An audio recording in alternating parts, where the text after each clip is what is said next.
ہم کریں گے ہر مظلوم کی حمایت۔ السلام علیکم ناظرین، میں ہوں حورین فاطمہ اور آپ دیکھ رہے ہیں حمایتی news HD channel.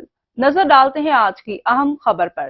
Assistant commissioner جڈو Shabbir جان جسکانی بلوچ نے اینٹوں کے بھٹے پر آگ لگنے کے واقعے کا فوری نوٹس لیتے ہوئے جڈو تحصیل کے تمام بیرکس کمپنی اور اینٹوں کے بھٹوں کی تمام تفصیلات طلب کرتے ہوئے نوٹس جاری کر دیے ہیں۔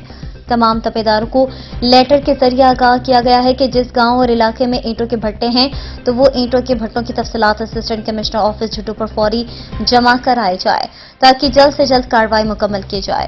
انہوں نے کہا کہ اینٹوں کے بھٹے کا مالک کے نام کے ساتھ ان اینٹوں کے بھٹے کی لوکیشن جو کہ جس بھی گاؤں یا سڑک پر موجود ہو دی جائیں۔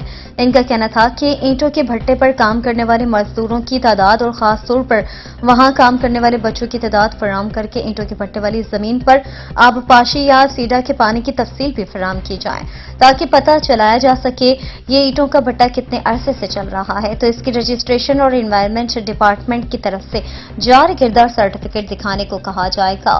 انہوں نے مزید کہا کہ جس بھی بیرکس کمپنی کے قانونی تقاضے پورے نہیں ہوں گے یا کسی بھی قسم کی چائلڈ لیبر بچوں سے مزدوری یا ماحولیاتی قوانین کی خلاف ورزی کرتے ہوئے پائے گئے تو انہوں نے کہا کہ ان سب کے خلاف سخت کارروائی کی جائے گی جس میں کمپنی کو سیل کر کے قانون کے مطابق مقدمہ درج کیا جائے گا۔ اب تک کے لیے اتنا ہی۔ مزید خبروں اور اپڈیٹ سے باخبر رہنے کے لیے دیکھتے رہیں حمایتی نیوز HD چینل۔